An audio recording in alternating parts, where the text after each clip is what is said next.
You guys are all set on Facebook.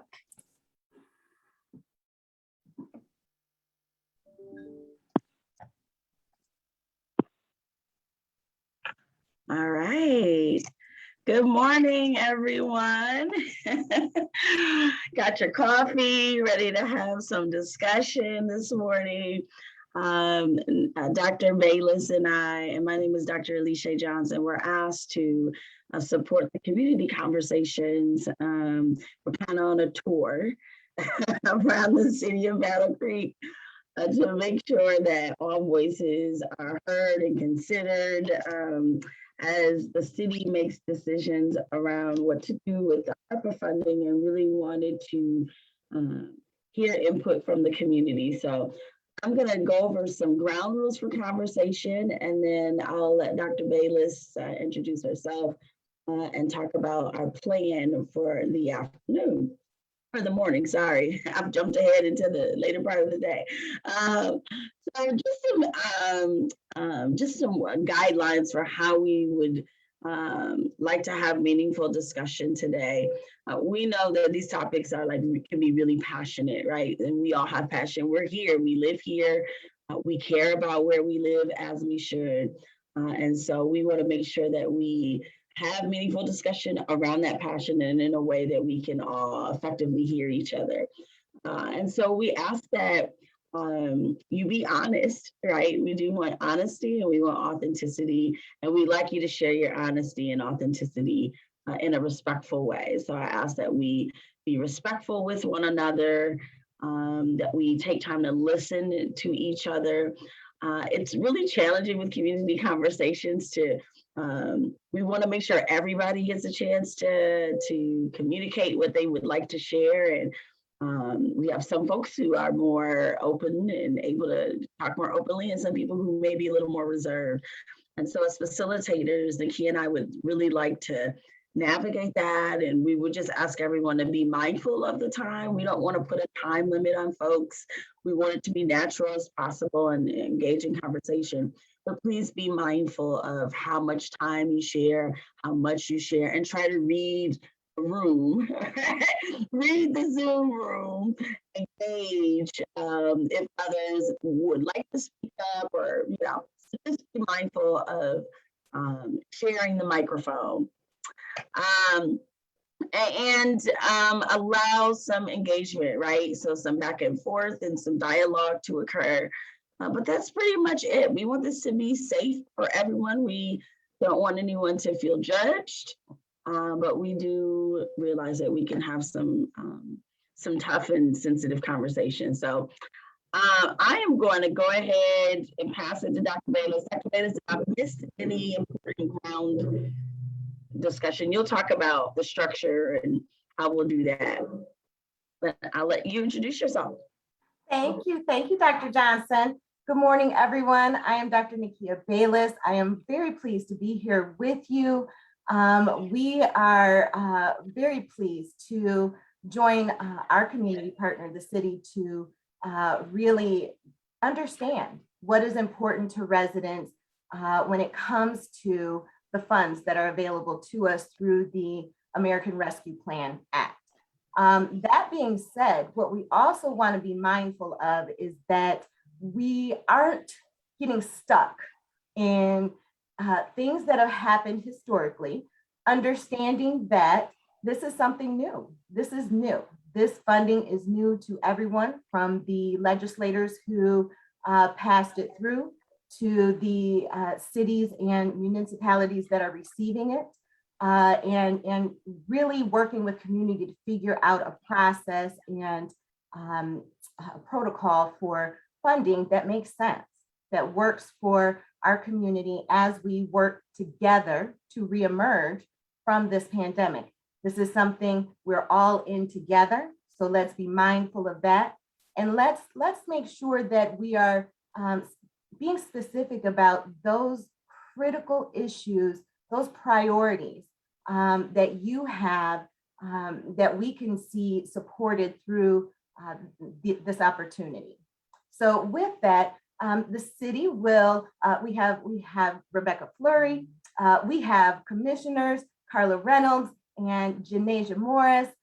We have Ted Deering, Linda Morrison.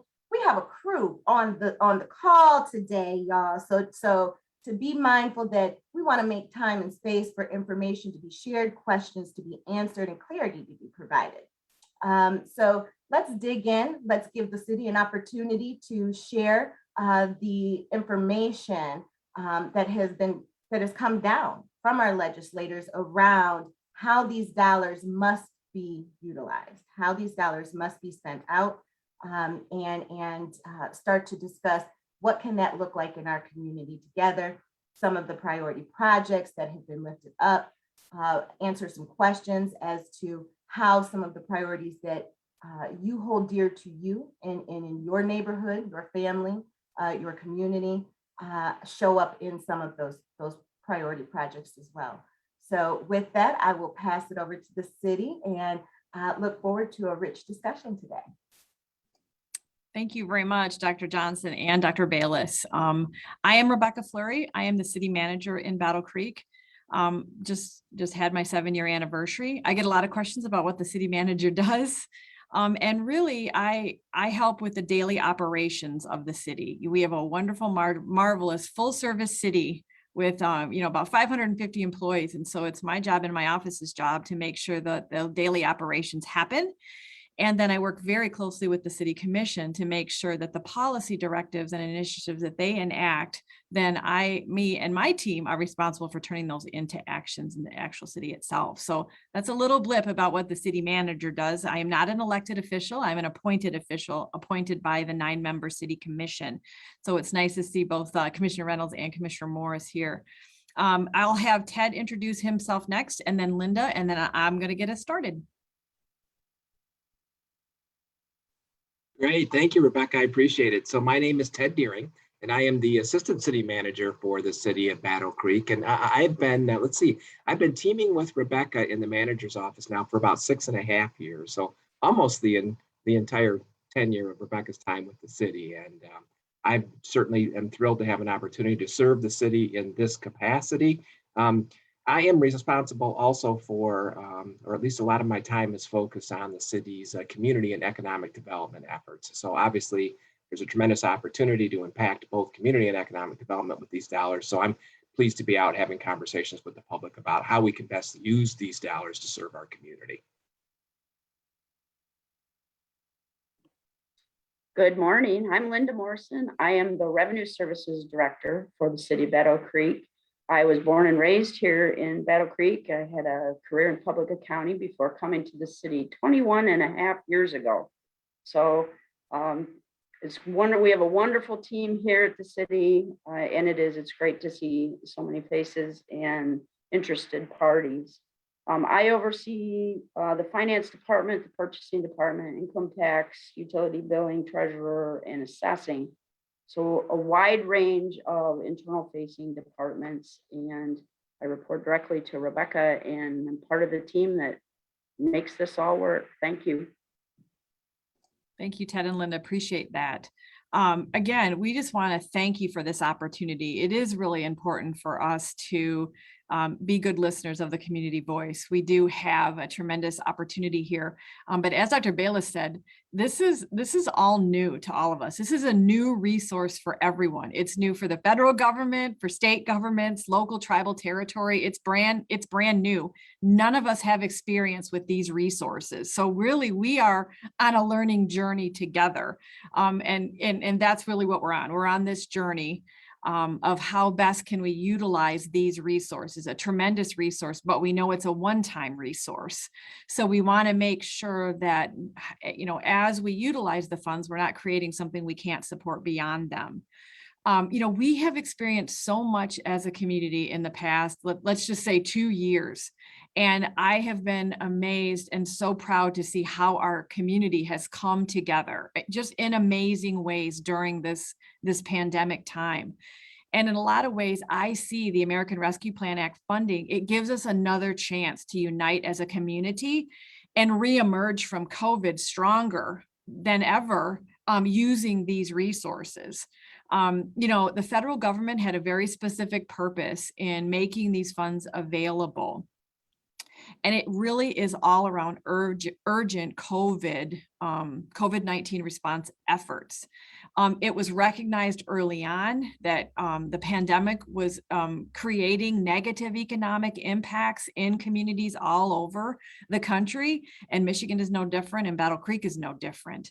And so they recognize the importance of getting resources directly into communities' hands to replace lost public funding so that we can continue to provide public services and help keep jobs.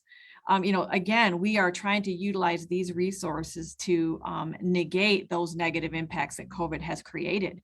And it also recognized that we have to provide economic support for households and businesses because those communities are also experience negative impacts due to COVID in a variety of ways, whether it's a stay home, stay safe order, whether it's that our kids are learning virtually, it's whether our kids are in schools, with appropriate safety requirements, and how do we learn and work together as community in this very different way.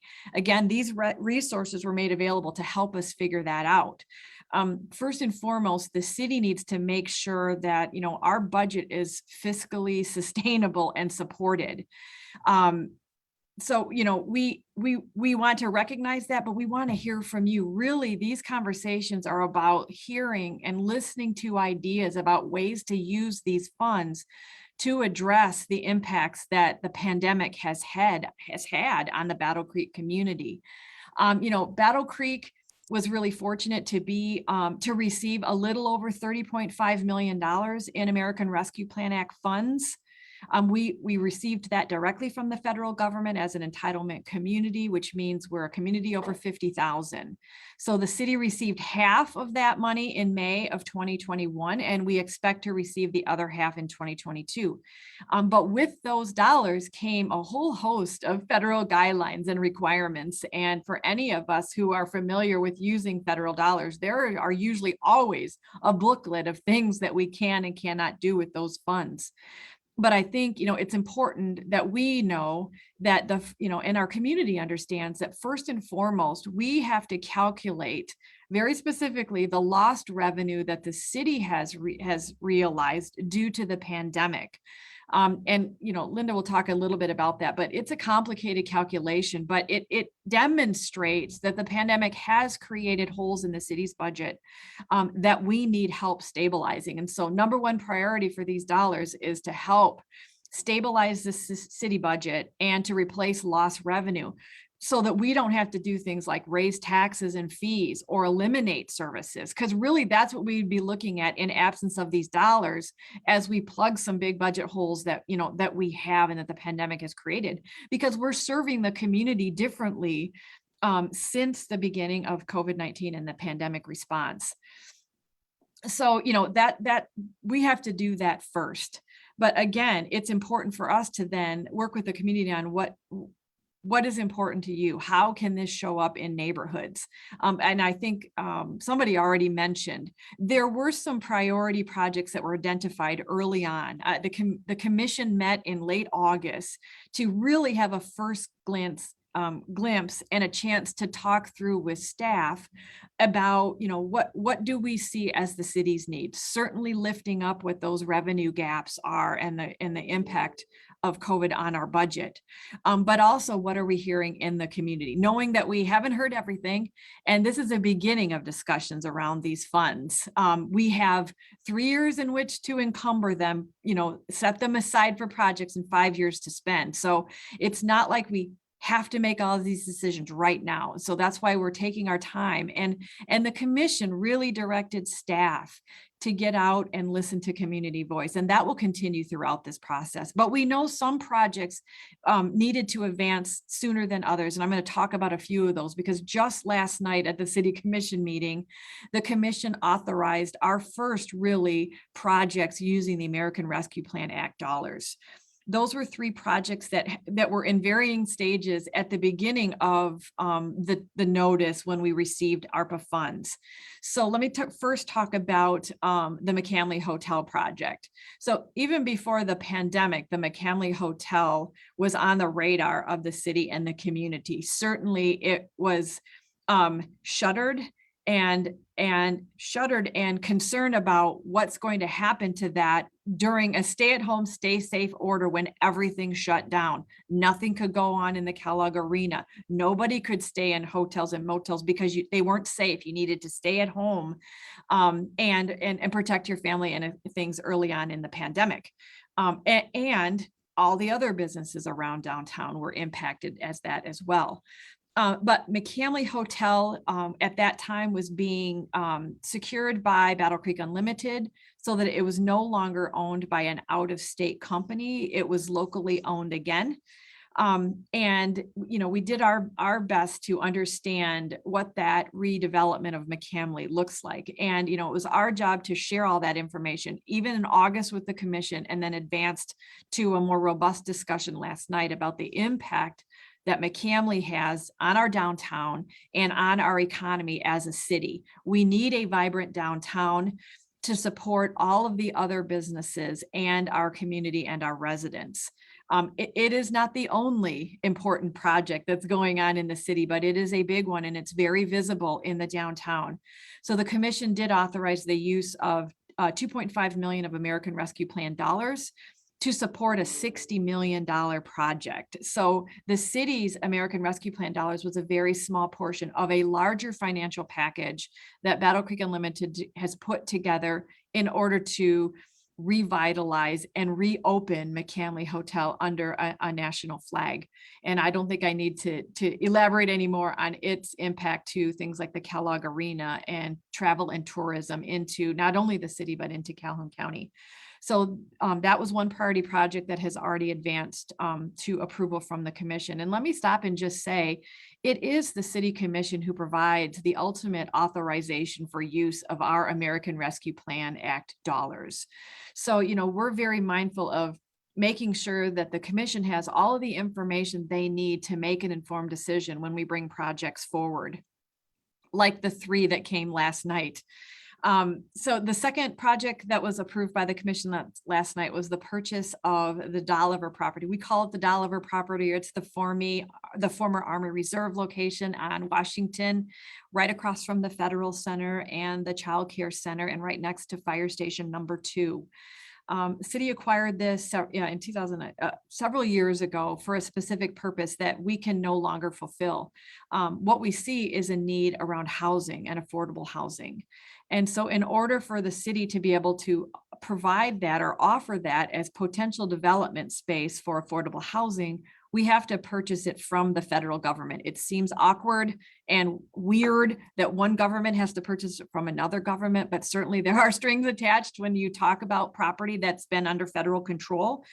And the city, one of the things the city had to do was actually purchase that property as market rate, which the commission authorized last night. And that was a little over $800,000 to do that. The reason why that's important is then we can then work with the community on what a new affordable housing development looks like on that site. No decisions have been made about models, developers, anything like that. We need to listen to the community in that area about what that will look like going forward. But that's a piece that the city can work with and then perhaps provide that property to be used as development to fill if there is a gap in the development of affordable housing.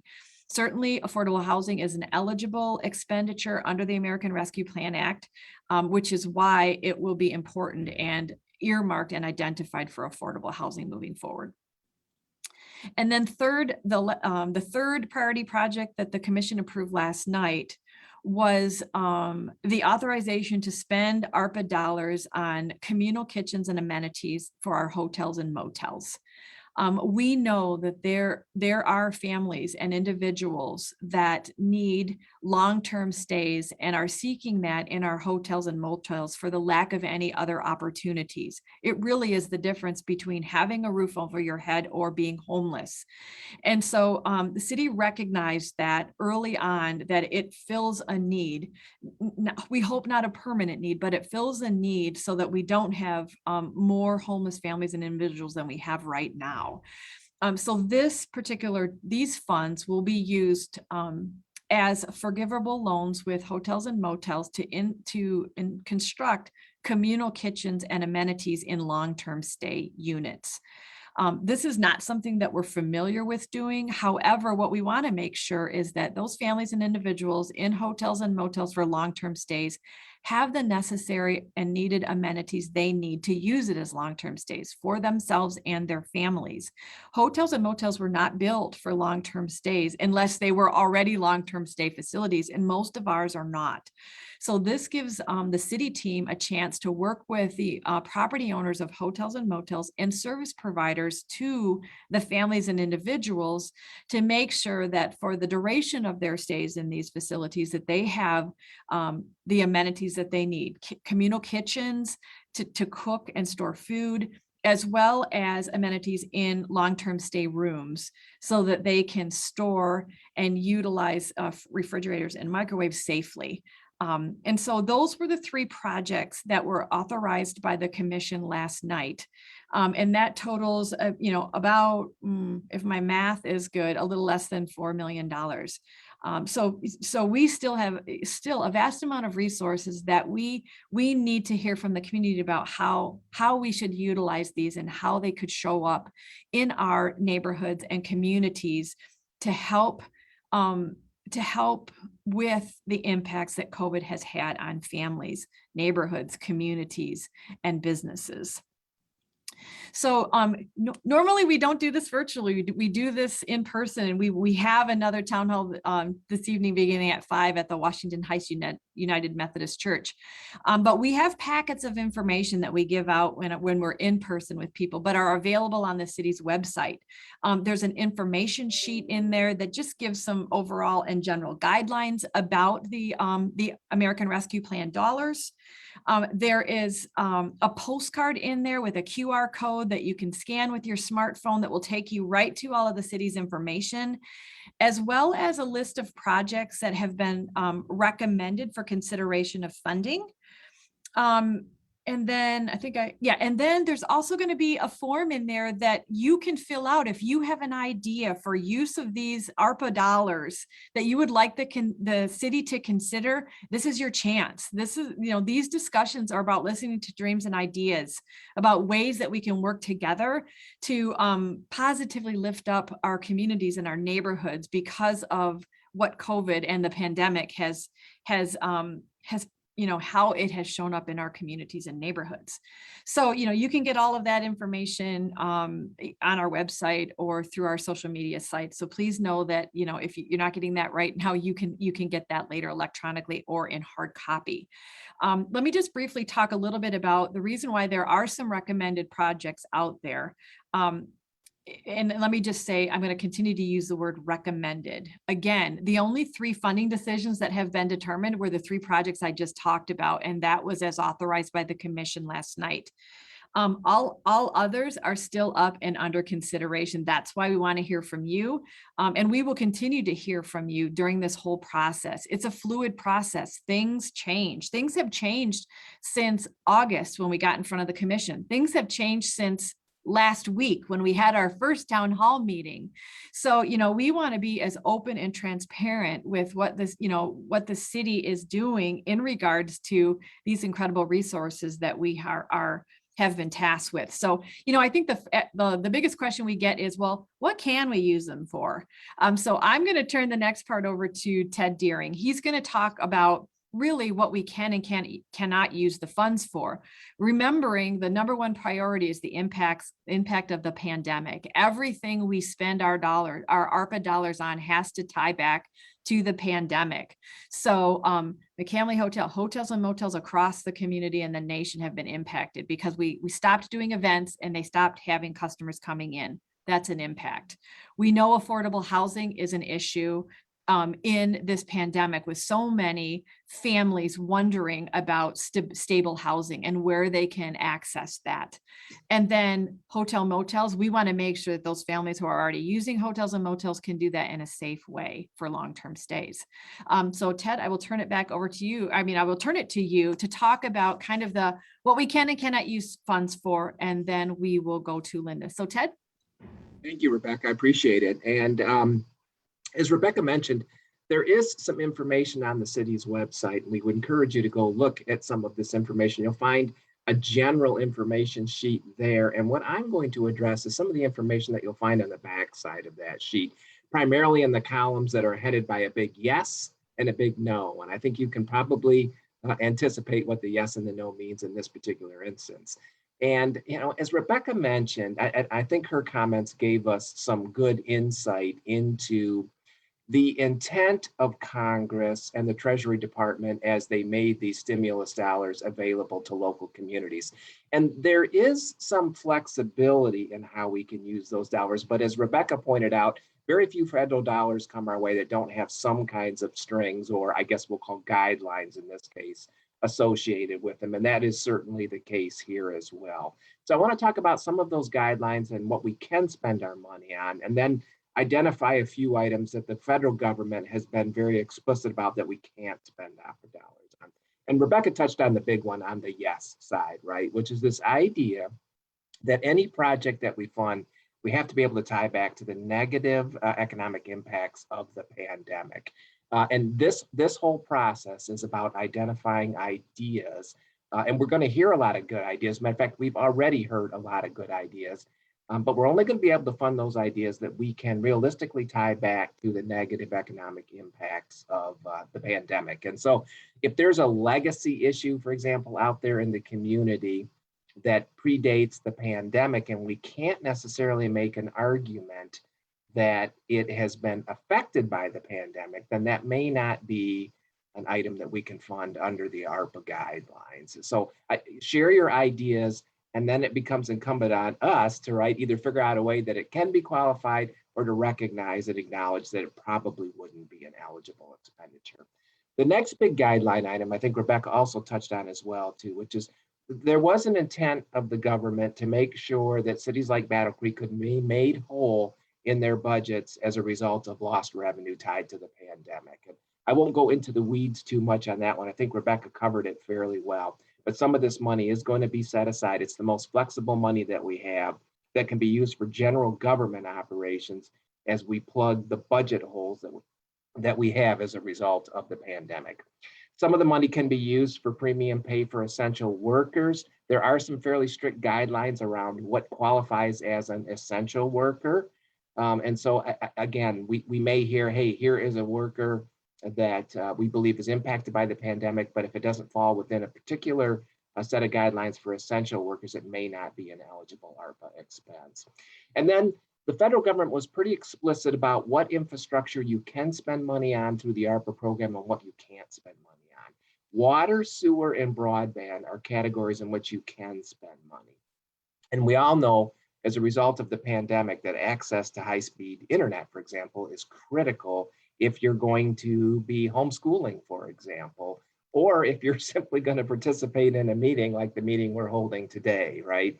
And so investing in water, sewer, and broadband is an eligible ARPA expense. But let me talk about a few of the items that are not eligible expenses. And again, the government's pretty explicit about this, and we've heard these as potential ideas in Battle Creek, but unfortunately, we're not going to be able to commit ARPA dollars to them. And the very first one is offset tax cuts, right? Rebecca talked about this a little bit, but we aren't able, for example, to say, oh, okay, because this money is coming in, then we can roll back our local millage rate. Again, the idea is to fill gaps and holes in the government's budget, not necessarily to create those holes. And so we are not eligible under this program to offset any of the revenues by rolling back our taxes. We also cannot make a deposit to a pension fund. The city is very fortunate that its public employees do have access to a pension when they retire, but we're not allowed to fund those liabilities by using ARPA dollars. A few other ways that the government has talked about specifically that we cannot use our ARPA funds, and somebody recommended this to us fairly early on, is, well, why don't you pay down some of the city's debt? And while that's a good idea, unfortunately, we're not allowed to pull or to fund debt as part of the ARPA program. We can't settle legal judgments against the city. We can't deposit these funds into a rainy day fund. So you might say, hey, well, okay, it makes sense for the city just to tuck this money away somewhere and sit on it for now until maybe it's needed at a later time. Rebecca talked about the timelines for spending the dollars, And the intent is to get this money into circulation, right? The intent is to use these dollars to impact the community in a positive way. So we cannot just tuck them away in a rainy day fund. There are some infrastructure projects we can fund. We talked about water, sewer, and broadband, but we can't just fund generally infrastructure items such as streets. And we can, within the limits of using the dollars that have been set aside to replace lost revenue, but we can't just generally fund a street project with ARPA dollars. And then finally, as we think about how to use these dollars, as you can imagine, we're going to be focused on, can we leverage these dollars against other dollars for a project? And Rebecca already talked about a classic example of this with Mccannly Plaza Hotel, is leveraging almost another 30 million in spending from other organizations to get this project done. So while we're going to look for every opportunity to leverage these dollars, we're not allowed to use these dollars to match other federal matching requirements using ARPA funds. So if we identified a great program through the EPA, for example, that required 20% local match, we would not be able to use our ARPA dollars to match a grant requirement or a matching requirement for another federal program. And that is really a summary. I do want to point out that by identifying the yeses, we can sometimes assume that the opposite of that is a no.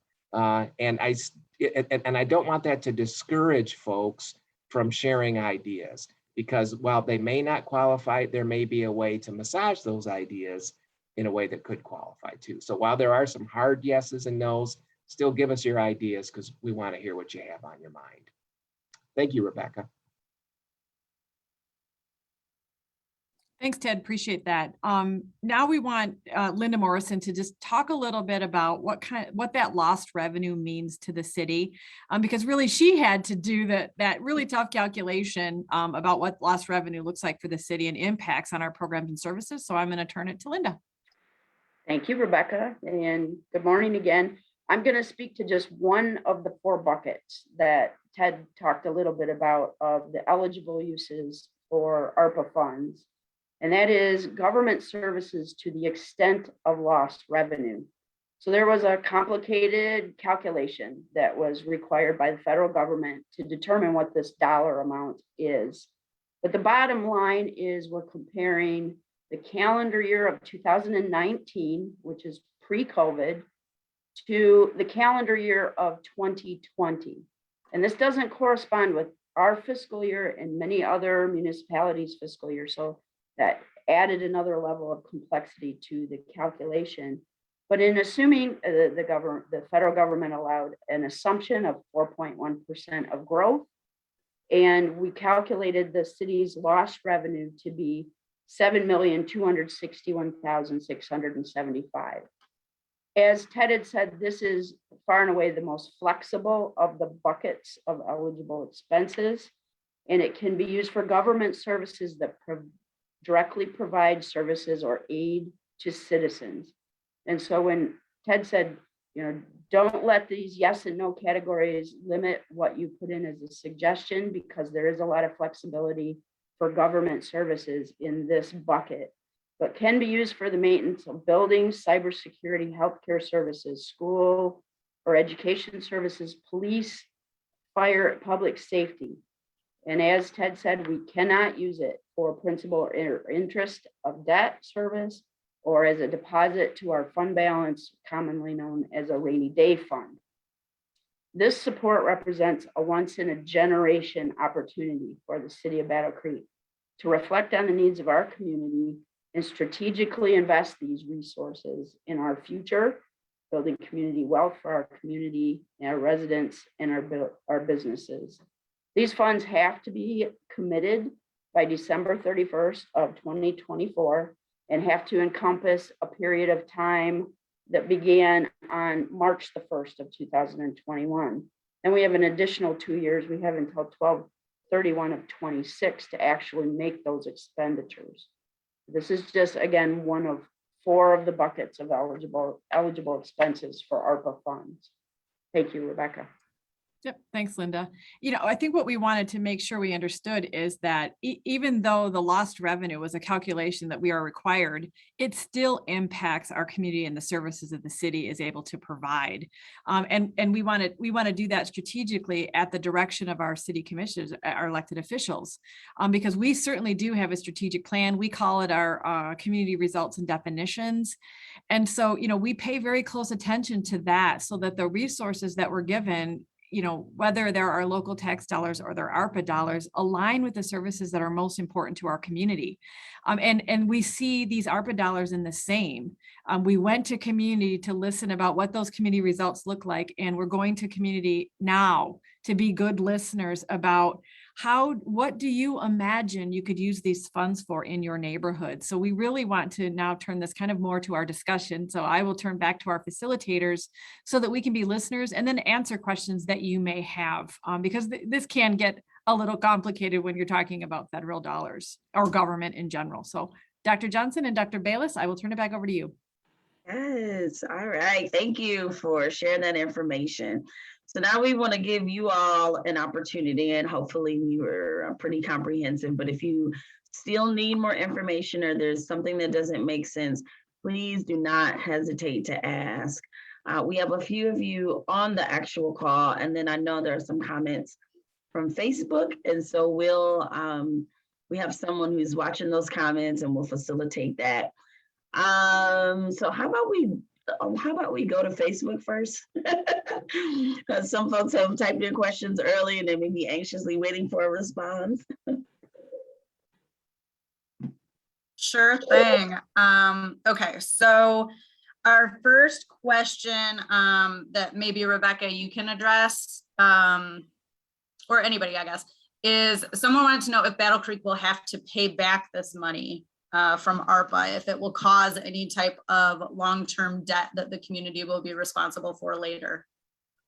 Oh, that's a really good question. And I would suspect, having years of working with federal dollars, if we by chance were to expend something that wasn't eligible under the ARPA guidelines, then the city could be responsible to have to pay that back. That's why we want to be very careful up front that these resources are allocated to projects that are eligible under the 4 buckets and are not in that no category of funding.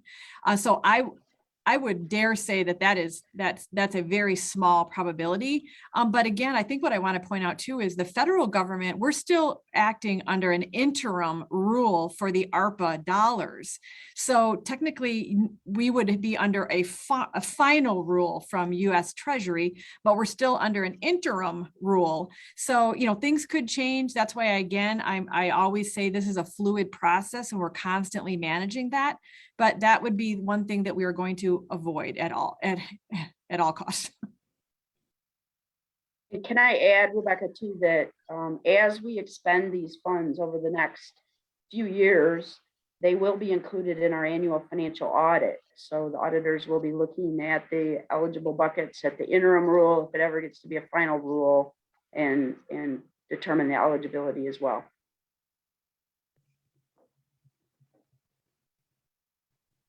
Dr. Johnson, do you want me to continue from Facebook? Yes, please. Yes. Okay. Okay, our next question was about the way the pandemic has made the internet gap really obvious, really impacting poor and BIPOC families, especially with education, as students were virtual for quite a while. Can we use the ARPA funds to support the current effort to get high-speed Wi-Fi to all homes in Battle Creek and nearby rural communities? You want me to go ahead and take that, Dr. Johnson, Dr. Vales? Yes, Okay. yep, go right ahead. Again, that's another good question. And we have heard that throughout. One of the nice things is you heard Ted say that one of the eligible uses of ARPA dollars is for broadband. And we have, in that list of recommended projects, we have set aside, some money to address that. Now, we've had a variety of options shared with us. For example, can you just blanket it over the whole city?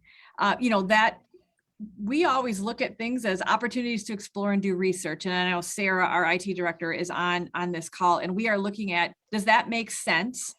Do we start smaller in neighborhoods?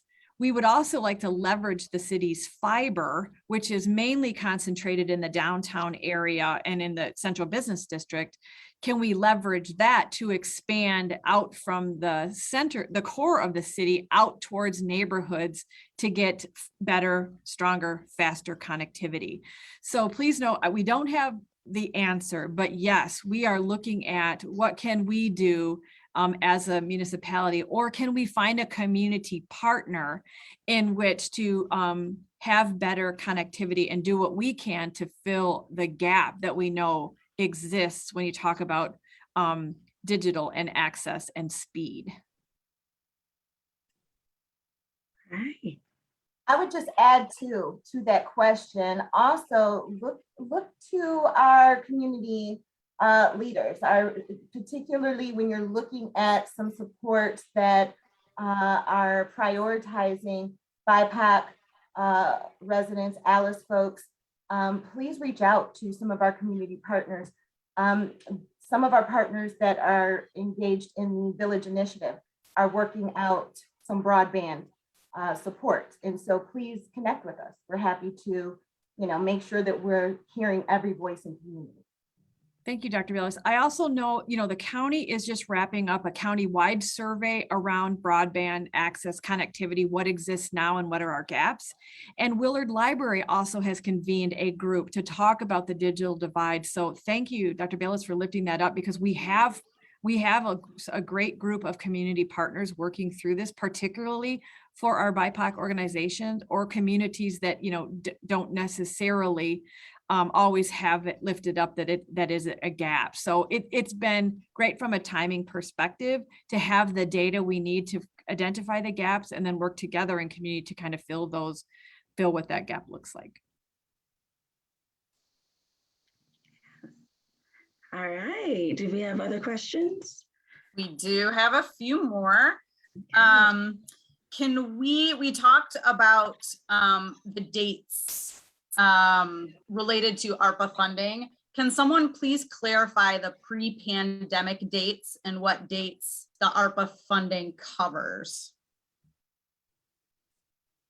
Linda, can we come back to you for that one? I think you mentioned that as you were speaking earlier. So expenditures have to be from March the 1st of 2021. That was about the time that the Congress passed the ARPA law or ARPA Plan Act. So March 1st of 2021. Sorry, did I say 2020? 2021. March 1st of 2021 through December 31st of 2024. There is a date. Let me clarify. I'm sorry about that, Jessica. The date to clarify is when we had to calculate our lost revenue, we had to go back to 2019 because that would have been the city's last fiscal year that COVID didn't have an impact. So the federal government in this act, they created 2019 basically as the base, the benchmark for that was the last time we had a regular budget for the city. And then moving forward, then we have to address the March 1st date.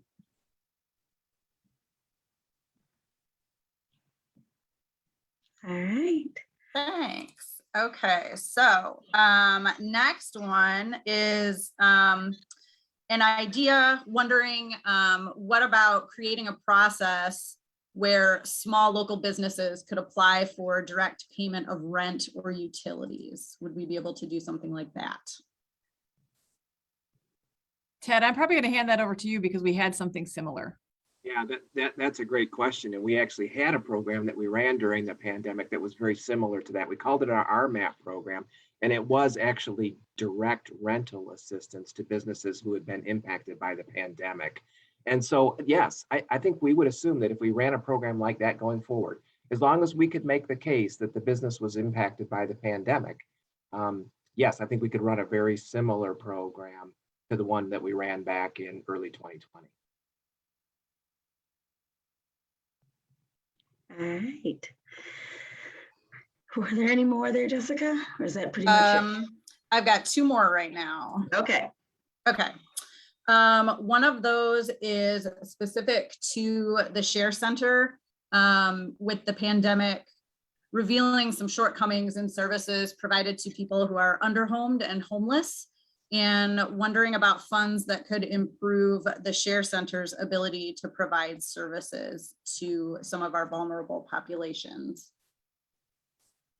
Another good question. And we have relied on a lot of our service providers in the pandemic, because we know, particularly those who are homeless or have fear that they won't have housing going forward. There were a lot of dollars directed for those services and populations.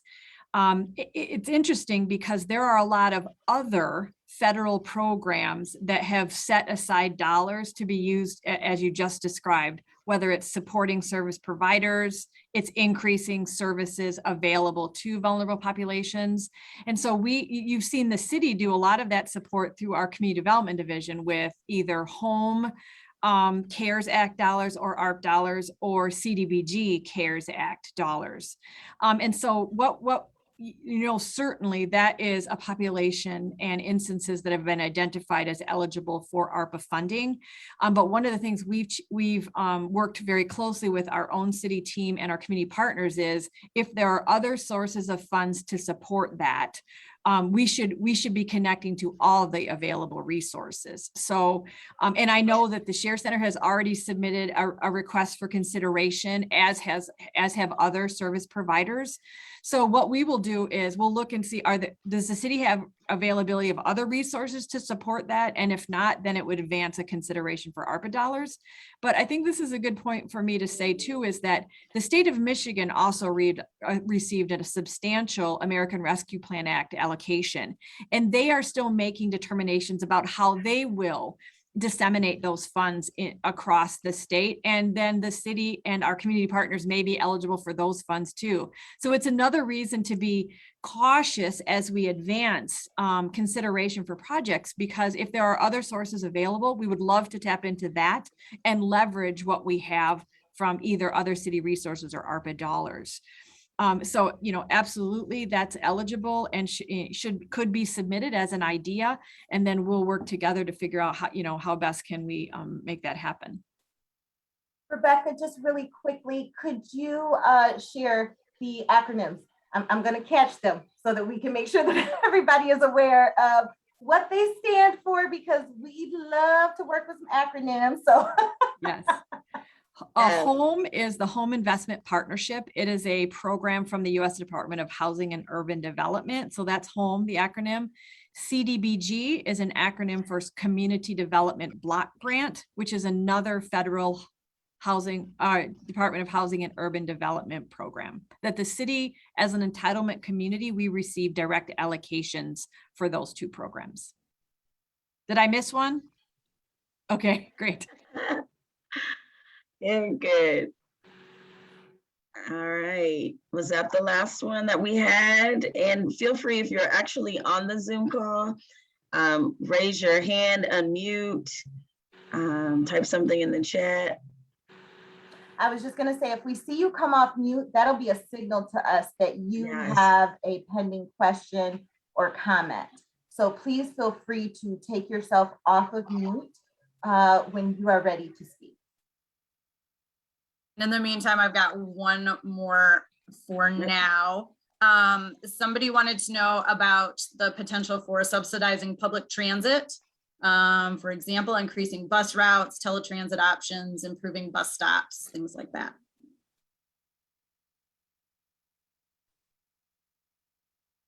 I saw you unmute, but I was about to call on you.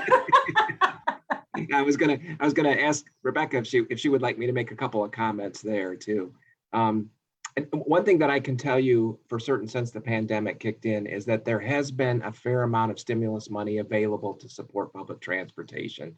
So we have been very fortunate over the last couple of years that our federal operating dollars that support our day-to-day operations, as well as some of our capital expenses, have helped us keep transit whole during a very difficult time. Because you may recall, about the middle of last year, we stopped charging fares for public transportation. So that was an important source of revenue that went away that was actually filled by stimulus dollars. So as Rebecca mentioned a few minutes ago, where there are other dollars to fill these gaps, we're going to look to those dollars first before we commit ARPA spending dollars. Now, is there an idea around public transportation that might be a qualified expense? I think, yes, that's probably the case. As we're approaching it right now, I would say we hope to expand service. You know, we're constantly thinking about a way to provide for more service, both within the boundaries of the city of Battle Creek and cooperatively with other jurisdictions throughout Calhoun County. So we're looking at those models right now, as a matter of fact. But I think for right now, we're hoping to accomplish that with some of the alternate dollars that we have. But again, an idea around transportation could certainly be considered. We had some great questions come in. Yes, Oh these my are really good goodness. questions. Yes. Callers, are there any questions? I didn't see anyone come off of mute. And Jessica, did that wrap up any questions coming through Facebook? Did we have any come in as we were answering those last couple? I did make one clarification to some questions about what part of 2019 we used in the lost revenue calculation. And just to clarify that, that was calendar year 2019, which Linda went through. And then somebody asked about how to submit a request to the city. There is a web form for the purposes of this virtual environment at battlecreekmi.gov/ARPA, ARPA. That link is in the Facebook comment stream, as well as the direct link to that form. Thank you, Jessica. All right, callers, no questions today, or maybe the Facebook questions just kind of encompassed some of the things that you were curious about. But just want to make sure that we're giving you an opportunity to lift your voice. Your voice is power. And so, you know, we want to definitely provide this opportunity.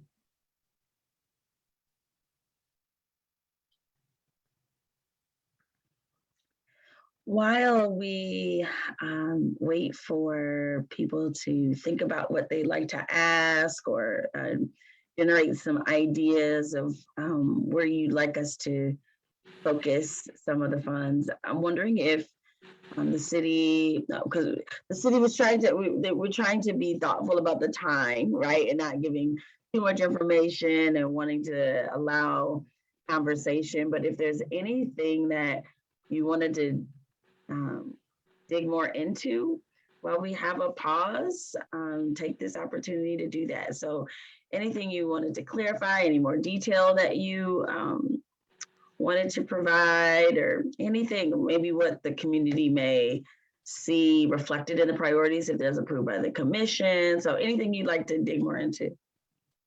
Thank you, Dr. Johnson. I would love to, because I do think that we would love a chance to just share a little bit more about where you may see these dollars being used in your communities, because we do have, like I said, we talked about 3 projects that have already been approved for funding. One of the things a huge component of the Mccannly project that I didn't mention is the partnership with Grand Valley State University and really the Battle Creek Public Schools to use that as a teaching hotel, a very unique model to use it as a teaching hotel around the hospitality management industry. You know, there is a whole school in universities that focuses on hospitality management.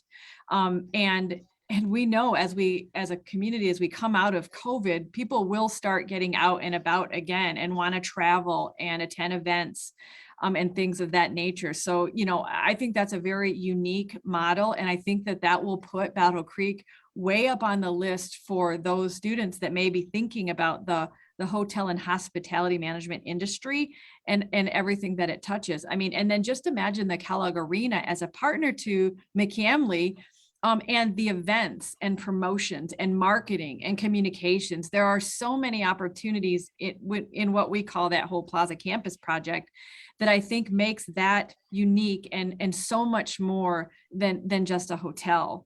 So, you know, and the hotel itself will add, you know, over 100 new jobs to the community, and the construction phase of it will add almost 200 jobs. And we know the importance of highlighting and lifting up our local people that need jobs and training and skills. And please know that because there's such a large community group that's come together to, to provide finances to make that happen, there's a lot of expectations that, that there's a lot of local requirements and elevate opportunities for our Battle Creek residents. So, I think you'll see that in some very public ways, and we're excited about that. The other thing that we talked about a lot was connectivity and the digital divide. One of the things I didn't mention in talking about that was also trying to expand our public Wi-Fi capabilities, particularly in our parks. And areas that are too far basically from the city's fiber to have really robust connectivity and access. And so what I failed to mention was that is also part of the discussion and things that we're looking at to make, because we are all so attached to our devices now. We want to be able to take our kids to the park and connect in a variety of ways. There's so many interactive things that we can do with kids, or simply while the kids are playing, I want to double check or do something. Or if I'm teleworking, do I have that capacity and bandwidth to be able to do both? If I've got 3 kids doing virtual learning and 2 parents or 1 parent or a grandma or an aunt who's trying to do a Zoom meeting, we have now realized how important speed and bandwidth is in the connectivity. It's not just connectivity. So working with some of our service provider partners to see how better we can fill some of those needs. And then lastly, we know, and I think Dr. Bayless mentioned it, we know that the pandemic has, I think, greatly impacted very vulnerable populations, BIPOC populations, and those who are home vulnerable, those with mental health needs, and et cetera. And no more than, I guess, the biggest amount of impact is just on basic needs. Housing is certainly a basic need. Food is a basic need, and this community is an outstanding and shining example of how people step up to make sure that there is food available to every community member, however you need to get it. The other thing is around utilities. The city is a utility provider when we talk about, water and sewer and trash. And at the beginning of the pandemic, the city commission made an important decision to stop water shutoffs for non-payment. The most important thing that the health department was sharing with us is that you need to wash your hands in a pandemic. The most important thing you could do is wash your hands. And if you don't have water in your homes, then that's not possible. So we stopped doing water shutoffs. But we knew that would have a negative financial impact to the city. So we still are not turning off water for non-payment. We're really looking at that whole program as, does that make sense? From a basic needs standpoint, if you don't have the ability to pay, you lose something that's oftentimes we take for granted, and that's the availability of clean water. So we're rethinking what that looks like, and we may never go back to a shut-off program. That doesn't mean that we don't believe that people will need to pay their bills, absolutely. But what can we do in the meantime to recognize that people have been negatively impacted from a financial standpoint, and how can we help as a utility provider? So we have recommended that a big chunk of our ARPA dollars be set aside to help bring back customers to current. And what that looks like, we are not sure yet, because we know that as soon as the pandemic started and as soon as water shutoffs ceased, we had some neighbors in our community that just stopped paying bills for a variety of reasons. So how can we use these dollars to assist those customers who have the greatest need? We're still looking at how you do that. Is it income eligibility? Is it census tract? Those things we are working through, but that is one area that we can help our ALICE population, our vulnerable populations, so that's one burden that as we can and as it's eligible that we can try and lift so that things can be focused in other areas: food, healthcare, housing, transportation, childcare, those types of things. And so please know that's another way that you will see direct support to our community when it comes to our customer utility billing accounts. Thank you for that, Rebecca. And just really quickly too, I realized we did not break down the acronym of BIPOC and Alice. And so for that, Yes. Yes. BIPOC, when you hear us referring to BIPOC communities, we are talking about Black, Indigenous, and people of color communities. When we say Alice, we are talking about asset limited, income constrained, employed residents. And so, you know, just thinking about the people that tend to carry the heavy weight and continue to be undervalued or marginalized in some way, tend to be the most impacted in our community. That said as well, I think it's really important, Rebecca lifted up, you know, that need for supporting basic needs in our marginalized and socially marginalized communities as well. And that being said, I think it, like I said, I think it's really important that we also lift up that conversations are being had about how we also share in a community experience, right? How all residents feel welcome and connected to our community spaces as well. So I think it's really important to tell everyone, we hear you as we're having these conversations, as we're moving from one conversation to the next. Rebecca lifted up earlier in this conversation that, you know, this is a fluid process, and things have changed even from last week. Why? Because we had a town hall and we heard y'all. So, so it is important that as we learn, we take that learning into the process and make the necessary modifications and adaptations that we hear residents saying are a priority for you. So I just wanted to, you know, just take a little moment and just lift that up and say, listen, we are hearing you. So please continue to use your voices. Your voices are power. Your power gets lifted into action. And that's the role of Dr. Johnson and I being here. In all transparency, we are part of the Village Initiative. I provide strategic leadership of that. Dr. Johnson is one of our valued community leaders leading the work. And so, you know, we're passionate about making sure that community voice is heard and that community voice at the resident level is lifted into policy, practice, and action. Yes, yes, for sure. So any questions?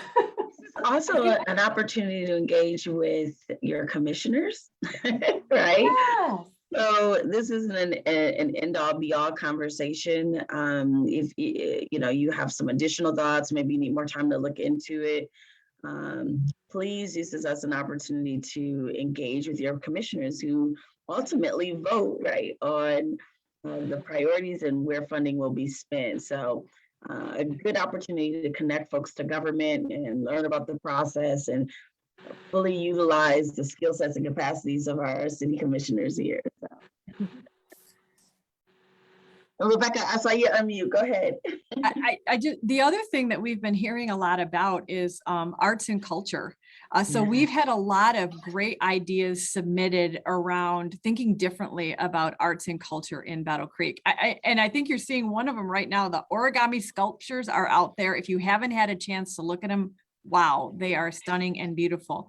But, you know, being mindful and being listeners about what aren't we seeing from arts and culture in our downtown or in our neighborhoods or in our green space and open space venues. Particularly from our young people. We have a lot to learn from our young people, you know, and about how they want to spend their free time. And so you know, as a city, what are we doing to help support those venues, those events, and et cetera, so that everybody who lives in Battle Creek feels like there's a place they can go and as Dr. Johnson has said before, play. We all want to feel like in that whole live, work, Yes. play that we have a space and there are offerings for us to play. So this is what we love about working with the community and having these conversations is we hear great ideas that we would have never, you know what I mean? We get sometimes stuck in our little silos, especially government. But wow, we want those to keep coming. Because we know that from a travel, tourism, arts and cultures perspective, the pandemic shut all of that down. And so if there's a way that we can help reinvigorate arts and culture in the community, this is an opportunity to share those ideas and those dreams. And so we're excited about what we've been seeing around arts and culture. Yes. Get a message from, I'm sorry, go ahead. Commissioner Reynolds, you had your hand up, I saw before Rebecca started speaking. So I want to give you some space and time. Thank you so much. Yeah, I've got to scoot. I've got another meeting, but I did want to mention to the citizens that are on live and Facebook, if you want to share this information with others, we have a whole slew of town hall meetings coming up. They're listed on our website. I'm not sure if Rebecca was prepared to give that information, but you can find that on the website. So I just want to let folks know if you wanted to continue to listen to the conversation and get more information, please look at our website for other town hall meetings. I think we have maybe 6 left or so. So that'll be an opportunity for others who weren't able to meet this Zoom meeting. Thank you, guys. Enjoy the rest of your day. Good to see everyone. Also, we know that, sometimes I'm one of them. If I'm in a meeting or something, and then I'll know that a Facebook Live call is going on, then I'll come back and watch it later. So for the folks that are in calls or on meetings or at work or doing other things right now, and you come back to watch this later, please connect with the city. Please connect with your community leaders. Please lift up your concerns, your priority areas and issues. We really, really want to hear from you. Yes.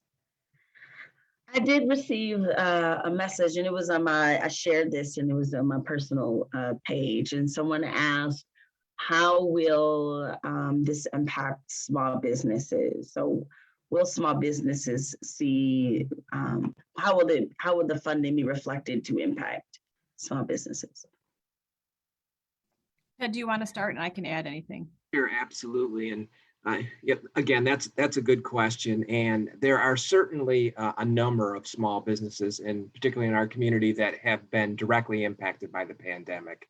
And we have, since the pandemic began, you may be aware of actually 3 or 4 different programs that we've run either through the city or through Battle Creek Unlimited or state resources that have been available to support small businesses through this very difficult time. So there are a number of programs out there still designed to support small business and help them recover from the pandemic.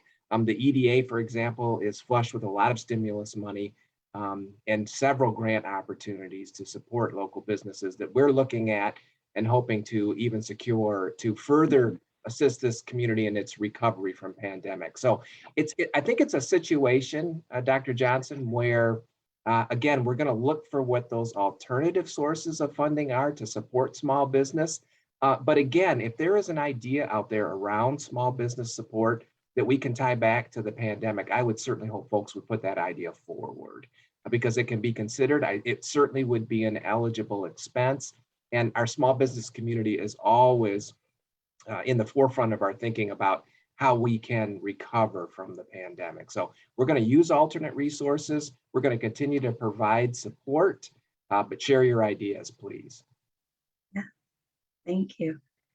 And the Share Center, I think I saw a note that they were able to unmute. Please go ahead and yes. Thank you. I think something's wrong with my phone. I had the same problem last night at a city commission meeting where I couldn't star 6 and nothing was happening. Anyway, thanks for being patient. My name is Robert Elkert. I'm the executive director of the Share Center. I've been there for about 2.5 years. And I just kind of wanted to share with all of you, what the priorities are that we see from our perspective and the people that we're serving. Most of the people we serve are homeless individuals, and those who aren't are typically very, very low income, very vulnerable populations, typically struggling with mental health issues, addiction, and food insecurity, and again, homelessness. If you look at the ALICE data, and I don't think you guys said what the acronym was, but it's Asset Limited, Income Constrained, Employed. And those are struggling households. And if you look at the United Way report, there's 40% of those households in Calhoun County that are struggling financially. And that was before COVID. And that includes, unfortunately, and I always have to double check this number because it's so staggering, but that includes over 2,000 single parent households who are living below the federal poverty line. And if you know anything about the federal poverty line, that only tells you like who's really, really, really struggling. I don't think it's been adjusted for inflation for many, many years. And so it really just is an indicator of how deeply and significantly struggling some of the households and families are, and individuals too. I do want to acknowledge that a good chunk of the money is being put towards affordable housing and the hotel kitchenettes. I think that's a really wise investment. I think that's going to help a lot with some of these families that we've been seeing coming through the Share Center. We have a lot of families who I call it hotel limbo. And if you're a homeless individual, especially if you have kids and you have enough money to stay in a hotel room, and you have, your own shower, your own, bathroom, your own bed, you're going to do that, instead of sleeping in your car or at a shelter, or somewhere out on the street. So it's understandable why families do that. The problem that creates is that they never have enough money for first month's rent and deposit if there's an affordable housing unit available.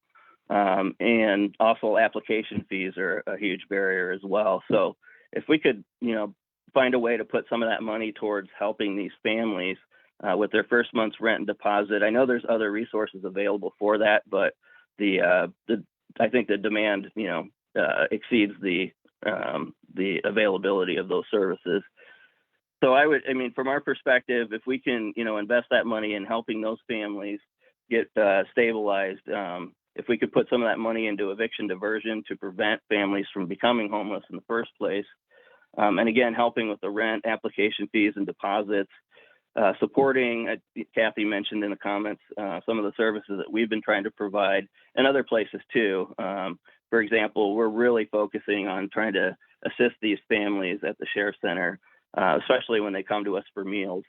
And our cafeteria, we've been around for over 30 years, and our cafeteria serves over 30,000 meals every year to individuals and families in need.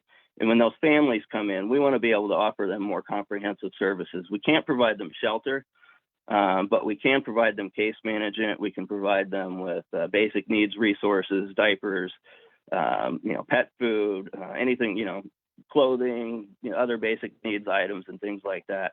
And, we've been doing this for 30 years on a very, very shoestring budget. We get support from United Way, and, I'm sure they're supporting us as much as they can. And, we rely a lot on donations as well, but, we've really been doing this on a shoestring budget. We're a small organization with a big impact. So to kind of, piggyback on what Kathy was saying, it would be good if, some of this money, if we could find a way to invest it in some of those services that are being provided to assist these families, not just at the Share Center, but like with the eviction diversion programs and, the rental assistance type stuff and the application fees. So those are, just from our perspective, those are what the priorities that we're seeing from the people that we're serving, particularly the families that come to the Share Center. Thank you, Robert, for that. Yeah, and this was wonderful to hear from one of our other community partners that is a provider in this space, really supporting some critical basic needs services in our community. So thank you, Robert, for sharing that with us. That's what we're talking about, y'all. Let's dig deep. Let's talk about those critical, concrete, specific areas of need that are still going unmet in our community, and how these dollars could potentially wrap some additional support around them. Yeah, can I just add something too? Yeah, of course. Yeah, I just wanted to clarify, I mentioned in the comments too, we Because we're not an overnight shelter, we typically don't qualify for most of the HUD and Mich funding that's available to other service providers. So I just wanted to clarify that. That's always kind of been a thorn in our side. That's made it difficult for us to meet some of the needs in the community. So I just wanted to clarify that. There is money that's available, but it's just not usually available to the Sheriff Center. Thank you for that, Robert. That's important to know, right? Some of those critical components of operation that tend to keep you out of some opportunities for resources. So it's important that we are able to identify where partners are unable to access because of how they operate. And so filling that gap is really crucial. So thank you again, Robert. Thank you. Let me just say, thank you, Robert. Robert is a great partner, providing a huge service. And what's nice, and he's right, a lot of times the HUD programs, and again, federal dollars, and they have a very, oftentimes strict set of guidelines.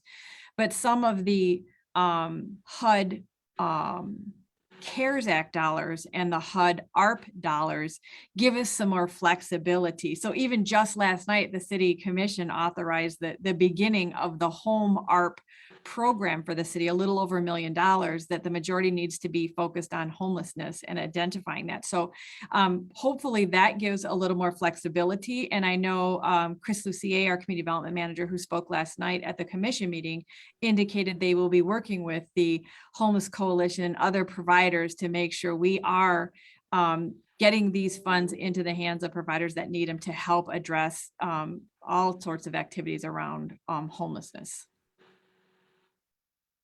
Thank you, Rebecca. See how conversation works, y'all. We tell each other what's going on, where the gaps are. Okay, let's go back, figure out how to fill it. Let's keep this kind of dialogue in our community going around all things, because that's how we're going to get some of these issues finally towards some resolution, through some sustainable resolution. Do we have anything coming up on Facebook, Jessica? Okay. Nope, we just have a few folks, commenting back and forth to each other, but no additional questions. Okay. And are the comments back and forth something that you would be helpful to us, or just sort of like dialogue? Okay. No, just a little dialogue, people agreeing with each other and things that we've addressed. Gotcha. Okay, good. Well, that's good news too. That means there's some synergy, there's alignment around some of the priority areas in our community. So that is good. Yes. And when we're face to face, we have some different documents, and just wanted to maybe take a minute to talk about the different things that are available to folks, like knowing your city commissioners, how to get to what resources are on the website, what handouts are available. Did we miss anything, or did we get a chance to share all of the resources? I think we did miss a few. Thank you, Dr. Johnson. One is exactly right. When we're in person, there is an info sheet about how you can contact your city commissioner, your elected official. That's always available on our website, and that's battlecreekmi.gov. And so there's a lot of links there, but oftentimes some people like to have that in their hands. So we do give out a list with how to contact your city commissioner. Because again, they have a tough job. Not only being elected official is a tough job, but now they have these one-time resources that, need to impact. Sorry, Commissioner Morris, I know, no pressure there, but, are meant to help alleviate some negative impacts of a global pandemic on a community the size of Battle Creek, 53,000. That's tough. And we know, one of the things I don't think I mentioned is just early on from staff and community projects, we had, I think it was $180 million in requests for $30.5 million of ARPA funds. So we know that the requests that we receive are going to be greater than the resources that we have available. That's why it's so important we do things like leverage and not duplicate, but coordinate and complement. And that's what our commissioners have challenged us to do as staff, is make sure that we're listening to voice and theming where we can and combining and connecting with partners. Because it may not be that the city is the only resource. How can we work together? Because frankly, all the municipalities in Calhoun County are receiving ARPA funds. And, you know, what I've appreciated is we are all talking so that we are leveraging and complementing each other's funds where we can. But we know there's just a great amount of need. You know, somebody asked me a question about the ARPA dollars, 30.5 million in comparison to the city's budget. And if we just look at the city's operating budget, our general fund budget, it's $50 million. So 30.5, it wouldn't even sustain the city for 1 year. So we try to put into perspective. However, this is a once in a lifetime opportunity for us to dream and imagine and work together about how we can get these resources into our communities and neighborhoods to be stronger coming out of a global pandemic. And so that, you know, it is so important that we hear your voice in all of this, whether it's through social media, whether it's watching this recording and emailing us. We have a public, email address that everything goes through. Again, the postcards that we have QR codes, so you can take a picture and link right to all of our ARPA resources. We also have a 311 center. You can call 966-3311, and you can get a lot of information about city services. And if you have ARPA questions, they will get you to the right person that can help. It'll probably come to my office or in through communications. But what we want to make sure is that you know that your city team is here to serve and is available to listen and to work together to make sure that we use these resources in the best interests of all of our Battle Creek neighbors. Yes. Oh, the other thing I forgot is we will have at the in-person town halls is hard copies of projects that have been shared with the city commission. Some have been recommended for funding, but it's really the beginnings of the discussion points about the needs of the city, where we see our gaps in services that have been created by the pandemic and how we have to use kind of that economic impact dollars for city services. And I know that's really hard because you need your city, and we hope that you want your city to be strong and provide all the services that matter to you, even beyond police, fire, transit. It's those recreation programs. It's the ability to have job postings. It's making sure that we work with you about your utility bill. We have a great airport. I mean, the city is a full service city with lots of services, and we want to make sure we're doing that in the best way possible.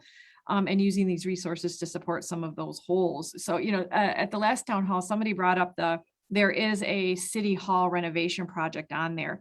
What we realized is that to best service our people, whether we're in a pandemic or not, City Hall is a beautiful building, but it was built over 100 years ago and never could have anticipated having to serve the public in a variety of ways, some virtually using self-service kiosks, some in person, but making sure that we're keeping both our residents who visit and our employees safe.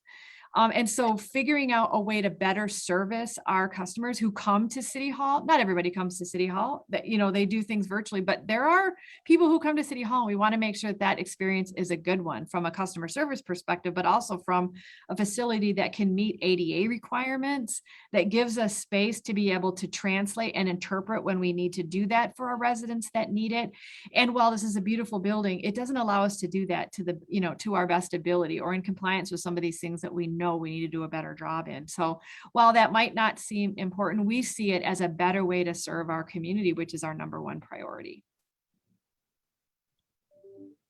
Thank you for that, Rebecca. And to that point too, we are hoping that even this process and the way that all of our community partners are moving through it demonstrates that we're a city that is thinking more about how to be more inclusive, right? Through all of our work, through all of our projects, to be thinking about how do we intentionally support work, projects, initiatives, programs, services, and infrastructure that includes all of our residents, that ensures that all of our residents are able to access, to understand, to move through, to navigate more easily.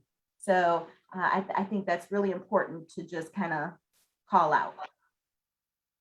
You are right. And Dr. Bayless, if I could add, one of the items that we are moving forward with during this time of the pandemic is the city is in the middle of an equity audit, taking a look at all of the services that we provide and how our policies and decisions interact, both internally and externally to us as an organization.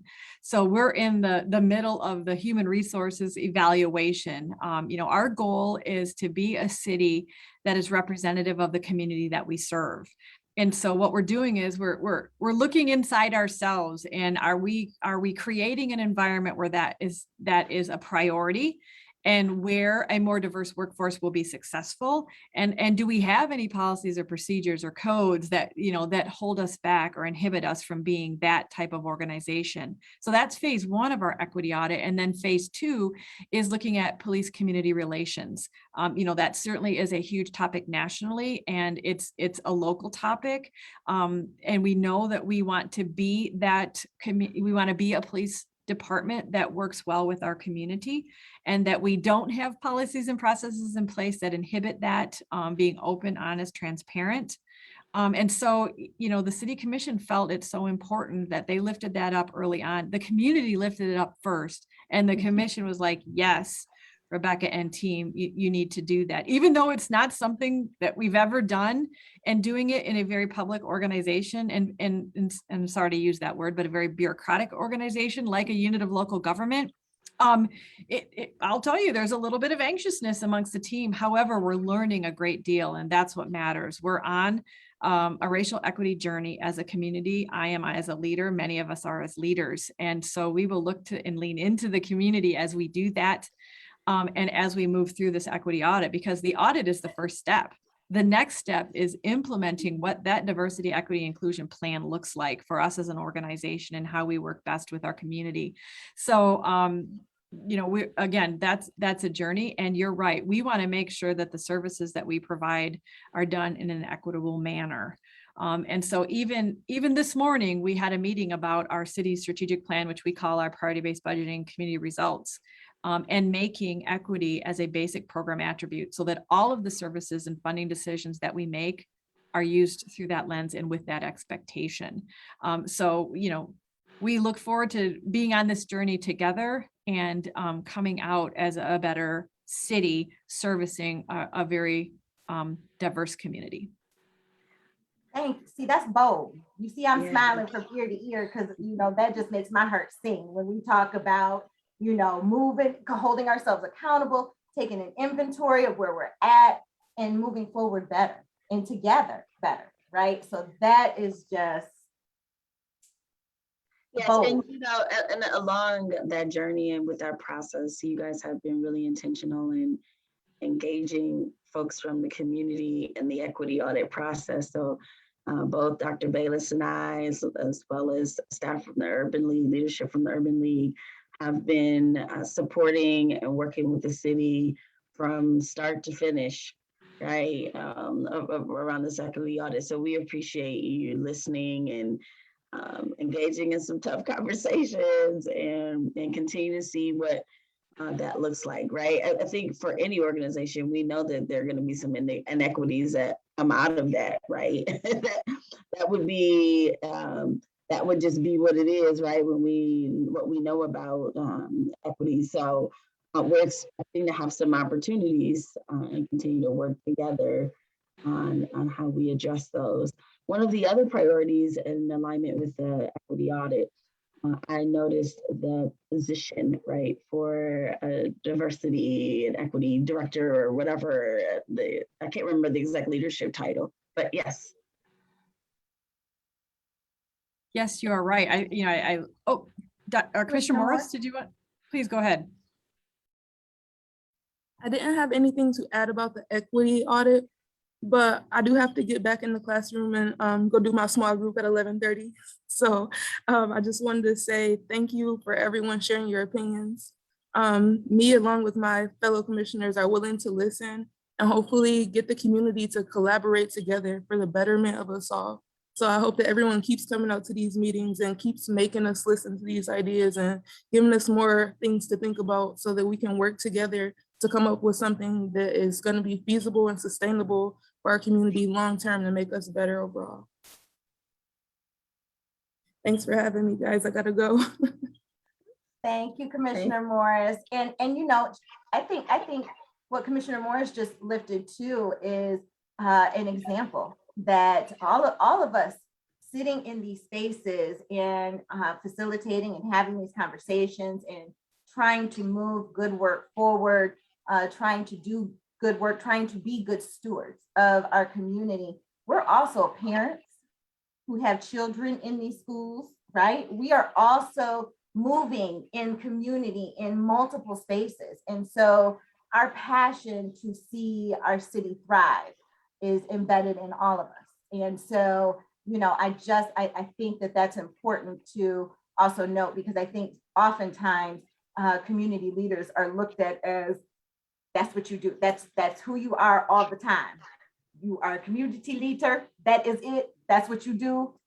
That's it. So versus, you know, we go home, we have families, we have grandchildren and all of the lovely stuff that comes with being a community member and moving and living, and as Dr. Johnson continues to remind us, playing in our community, right? And so, you know, it is critical that we work together. It is critical that we bring our experiences, our expertise, our concerns, our passion into these conversations and figure out what works best for everyone. That said, I see we have another question, Jessica, from Facebook. Yes, if we can go back to the equity audit for a moment, Rebecca, they would like to know more about who's conducting the equity audit and how that's taking place. Thanks. So I'll back up a little bit. Dr. Johnson and Dr. Bayless were actually on a community team that had approached the city and asked us to undergo an equity audit. And of course, yes, all the way. And then we worked with that community team to come up with a scope of work for the equity audit. Again, I said that is not something that municipalities are well versed in or familiar with. So we really relied on our community partners to help us prepare that scope of work and issue an RFP. And then that same group was the group that got to interview all of the applicants for the RFP, who responded to the RFP. And it was an amazing group of applicants who, you know, were interested in working with the city on this activity. And so MGT Consulting was actually selected through that interview process with the interview team. So it had community members and city staff. And so we've been working with MGT Consulting for the equity audit. And again, we are engaging community during this whole process, which sometimes can be difficult because we're having difficult conversations. And the Human Relations Board is also a partner in the equity audit. So we share the notes that come out of those meetings as to where they're at. Really, we're in the beginning phase where there is a lot of data collection. And I know that makes both Dr. Johnson and Dr. Bayless really excited because they both love data. Look at, they got their little geeky data smiles. That's what we call it. So we're really in that data collection phase right now. And we anticipate getting some of those results this month and next month from the consulting team. So again, we're in the human resources phase 1 of our equity audit. And then phase 2 will be the police community relations. So stay tuned. We make all of that stuff available to the public. And so we'll make sure that that's either on the website or that information will be received through the Human Relations Board. And then ultimately the City Commission will be given that information. But the audit is the first journey. Then we know that we will have a plan for the city, and it will be my responsibility and my team's responsibility to make sure that we implement that and lift up those recommendations and what we need to do to advance our diversity, equity, and inclusion work. That includes, we believe, the creation of a diversity, equity, inclusion director position at the city. Try not to jump ahead of the equity audit itself, but we know that we need a position that is their primary focus, is to keep us on our equity journey and to keep that diversity, the DEI plan in the forefront of everything that we do and the decisions that we make as a municipality. So to answer your question, yes, we hope that and we believe that will be a recommendation and that we're ready and willing to find that person. Any other questions? Well, like others, I also have to jump off here soon. I'm not sure if we wanted to continue in dialogue or other points, or how do we want to respond here, team? I did have one more question just roll in. Someone would like to know how community partners who are not involved at this time get involved in the process. That's a really good question. We hope that community partners could be part of these town halls. We hope that community partners be open and willing to reach directly out to the city, whether it's by email, whether it's calling, whether it's seeing us out and about, coming to City Hall. However, we can answer questions or be available. Or if you simply, have a funding suggestion, then use that form that we have and submit that information to the city for consideration. And, I hope you see that our work is all about relationships and collaborations and building partners and working together as communities. So however we can connect with you, we want to do that.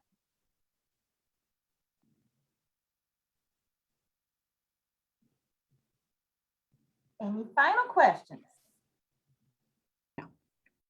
I don't think that we need, again, we wanted to make sure we set aside enough time that the community that needs, and we knew at the last town hall, we used all of our time. The virtual is a little bit different, but I think it's important that this recording will be available. We're seeing that with all of our public meetings, whether they can jump on while we're live, but they may not be able to jump on while we're live, but they are going back to the recording. So if we don't have any more questions and I don't see a caller that wants to speak, then, I think that we can end this virtual town hall. And I just want to say thank you to our facilitators who do such a wonderful job guiding our conversation and helping us learn and grow through the community conversation process, because it's so important and we appreciate both of you. Well, thank you. I think I speak for both of us when we say we appreciate the city as a partner. We appreciate each of you as community partners personally, and just look forward to what we can do together. This is such an awesome opportunity to make sure that community voice, again, is lifted into power, into action. And, I think both of us are always supportive of any opportunity for everyone's voice to be heard. So we're grateful for this opportunity to be partners in this work and to be accountability partners as well along this journey of revitalizing our community, our city. All right. Thank you. Thank you, everyone. Thank you. Bye-bye.